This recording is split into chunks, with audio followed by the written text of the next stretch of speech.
ఈ వీడియోలో నేను మీకు స్టెన్ గ్యాలాక్ ఎక్స్పెరిమెంట్ గురించి ఎక్స్ప్లెయిన్ చేయబోతున్నా. దీనికోసమని చెప్పి ఒక సిల్వర్ ఓవెన్ తీసుకుందాం.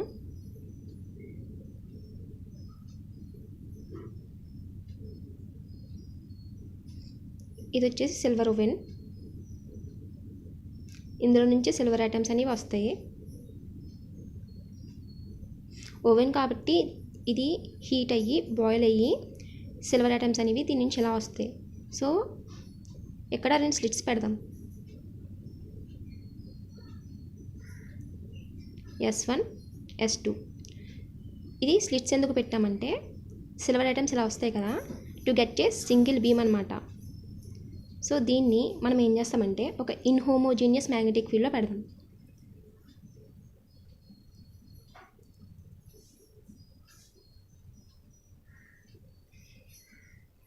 సో ఇది ఇన్హోమోజీనియస్ మ్యాగ్నెటిక్ ఫీల్డ్. ఇప్పుడు ఎప్పుడైతే సిల్వర్ ఐటమ్స్ అనేవి ఈ ఇన్హోమోజీనియస్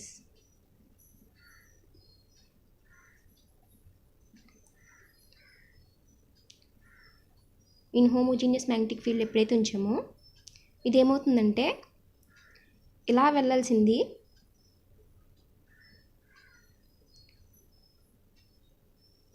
ఇలా 2 కాంపోనెంట్స్ కింద డివైడ్ అయిపోతుంది అనమాట.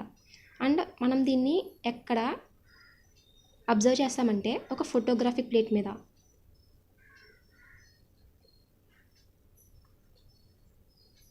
ఇదొక స్క్రీన్ కింద చెప్పచ్చు.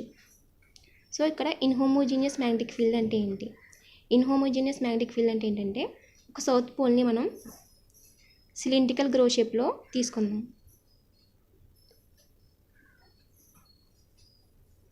సో ఇది సౌత్ పోల్. ఇది ఎలా ఉంది? సిలిండ్రికల్ గ్రో షేప్లో ఉంది. అండ్ నార్త్ పోల్ వచ్చేసి నైఫ్ ఎడ్జ్ షేప్. ఇక్కడ మ్యాగ్నెటిక్ ఫీల్డ్ అని ఇది ఎలా ఉంటుందంటే లైన్స్ డ్రా చేస్తాను చూడండి.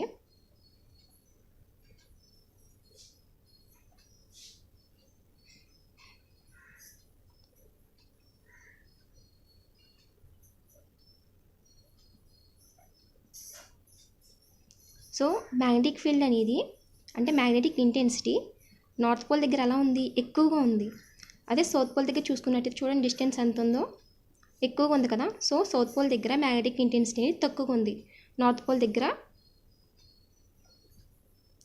మ్యాగ్నెటిక్ ఇంటెన్సిటీ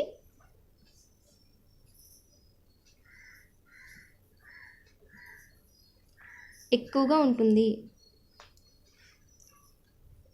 సో దీన్నే ఫోటోగ్రాఫిక్ ప్లేట్ మీద చూస్తే సిల్వర్ యాటమ్స్ని మనం పంపించాం కదా ఇన్హోమోజీనియస్ మ్యాగ్నెటిక్ ఫీల్డ్ నుంచి. అప్పుడు ఇన్ ప్రెజెన్స్ ఆఫ్ ఫీల్డ్లో అంటే మ్యాగ్నెటిక్ ఫీల్డ్లో ఏమైంది? 2 కాంపోనెంట్స్ కింద ఇలా స్ప్లిట్ అయిపోయింది.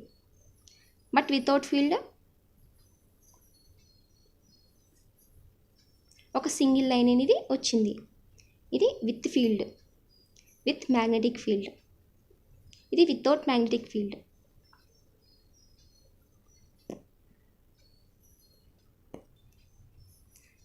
దీన్నే మనం గ్రాఫికల్ రిప్రజెంటేషన్లో చూద్దాము.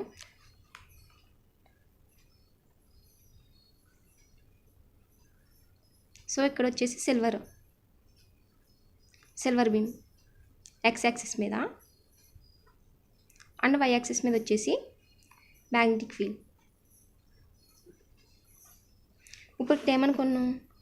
మ్యాగ్నెటిక్ ఇంటెన్సిటీ అనేది దేనికి ఎక్కువగా ఉంటుంది? సౌత్ పోల్కి అంటే నార్త్ పోల్కి. సో సౌత్ పోల్ నుంచి నార్త్ పోల్కి మ్యాగ్నెటిక్ ఇంటెన్సిటీ అనేది పెరుగుతూ వస్తుంది. దాన్నే మనం ఎలా రిప్రజెంట్ చేసుకుందామంటే ఇది సౌత్ పోల్. సో ఎలా ఇంక్రీజ్ అయింది? సమ్ డీవియేషన్ అనేది. సో ఎలా ఇంక్రీజ్ అయింది.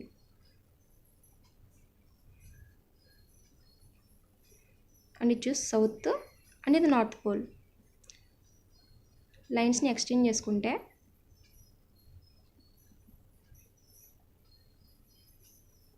సో దీన్ని కూడా ఎక్స్టెండ్ చేసుకుంటే ఎంత యాంగిల్ డీవియేట్ అయింది? టీటా.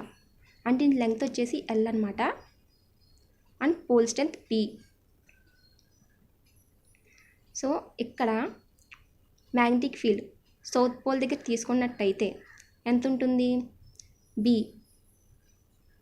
సో ఇది y కదా, సౌత్ పోల్కి పెరుగుతూ వస్తుంది మ్యాగ్నెటిక్ ఇంటెన్సిటీ. ఎంత పెరుగుతూ వస్తుంది? dB/dy పెరుగుతూ వస్తుంది పెర్ యూనిట్కి. So b plus dB/dy. ఎంత డిస్ప్లేస్మెంట్ పెరిగింది? ఇంత. సో ఈ డిస్టెన్స్ ఒకటే కదా, దీని డిస్టెన్స్ వచ్చేసి L cos θ. So L cos θ. ఇప్పుడు దీని ఫోర్స్ చూసుకుందాం. ఫోర్స్ ఎక్కడ?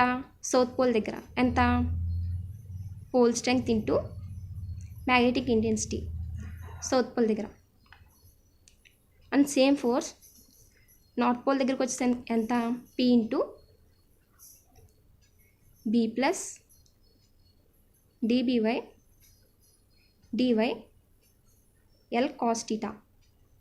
సో ఎక్స్ట్రా ఫోర్స్ అనేది మనకి ఎంత జనరేట్ అయిందంటే ఎలా చెప్తామంటే దీని నుంచి ఇది తీసేయాలి. So extra force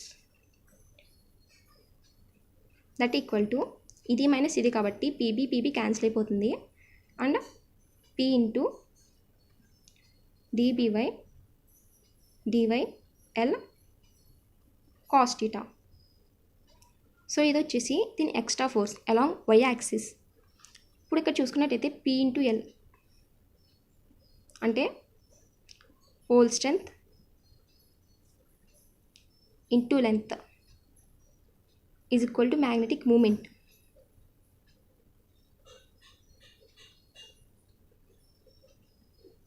so P into L ఏమవుతుంది?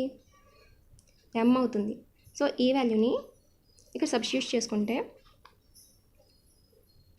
ఎక్స్ట్రా ఫోర్స్ కదా along y axis. So Fy is equal to P into L ఏమవుతుంది? M. So dB/dy into M cos θ. So దీన్ని ఈక్వేషన్ 1 అనుకుందాం. ఇప్పుడు మనకి ఇక్కడ ఏం కావాలి? డిస్ప్లేస్మెంట్ కావాలి. Displacement of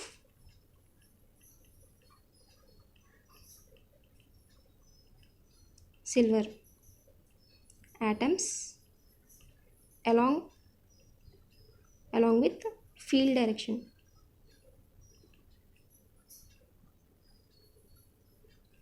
So displacement D, field direction etu?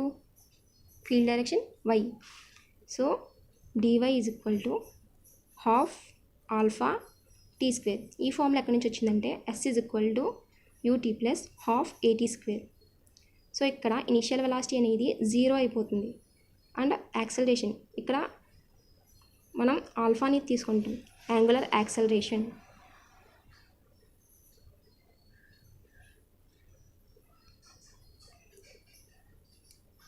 Next వచ్చేసి from Newton's second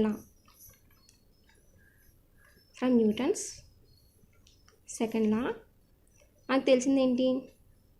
F is equal to ma. But acceleration బదులు మేము ఏం తీసుకుంటాం? యాంగులర్ యాక్సలరేషన్ తీసుకుంటాం. సో ఆల్ఫా ఇక్కడ along with y direction, field direction కాబట్టి Fy.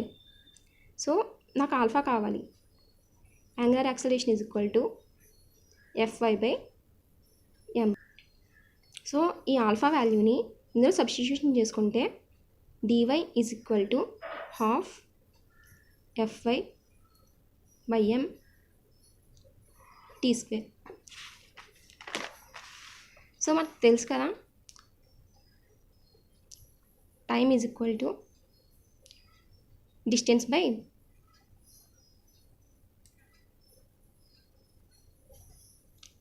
వెలాసిటీ అని. And ఇక్కడ డిస్టెన్స్ తీసుకోము, మనం లెంగ్త్ తీసుకుంటాం. So L/v, t is equal to L/v. So ఈ t వాల్యూని మనం ఇక్కడ సబ్స్టిట్యూషన్ చేసుకుంటే dy is equal to half Fy/m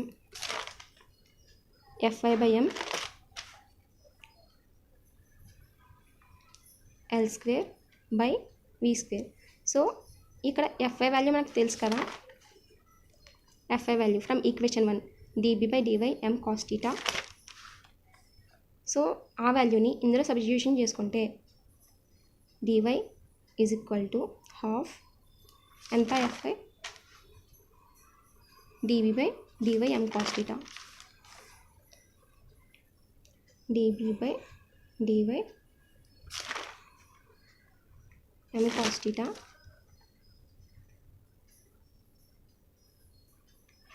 by small m కదా. So small m l square v square, ఇది వచ్చేసి ఫైనల్ ఈక్వేషన్. సో ఈ ఈక్వేషన్ బట్టి మనం డిస్ప్లేస్మెంట్ కనుక్కుంటే ఇది థియరిటికల్గా కదా, థియరిటికల్గా మనకి ఈ ఈక్వేషన్ వచ్చింది. సో ఈ ఈక్వేషన్ బట్టి మనం డిస్ప్లేస్మెంట్ ఆఫ్ సిల్వర్ ఆటమ్స్ కనుక్కుంటే and experimental value of silver atoms అంటే డిస్ప్లేస్మెంట్ ఆఫ్ సిల్వర్ ఆటమ్స్ ఏమైందంటే రెండు నియర్లీ సేమ్ వచ్చినాయి అన్నమాట. సో దాన్ని బట్టి స్టెర్నర్ అండ్ గ్యాలార్ సైంటిస్ట్స్ మనకి ఏం చెప్పారంటే ఇట్స్ సపోజ్ అంటే స్టెర్న్ అండ్ గ్యాలాక్ experiment supports vector atom model. Vector atom model అంటే ఏంటి? Space quantization and so spinning of electron. So ఈ ఎక్స్పెరిమెంట్ బట్టి మనం ఏం తెలుసుకోవచ్చు అంటే ఇది వెక్టర్ ఆటమ్ మోడల్ని సపోర్ట్ చేస్తుంది, అంటే space quantization and spinning of ఎలక్ట్రాన్స్ని సపోర్ట్ చేస్తుంది అని చెప్పేసి చెప్పచ్చు.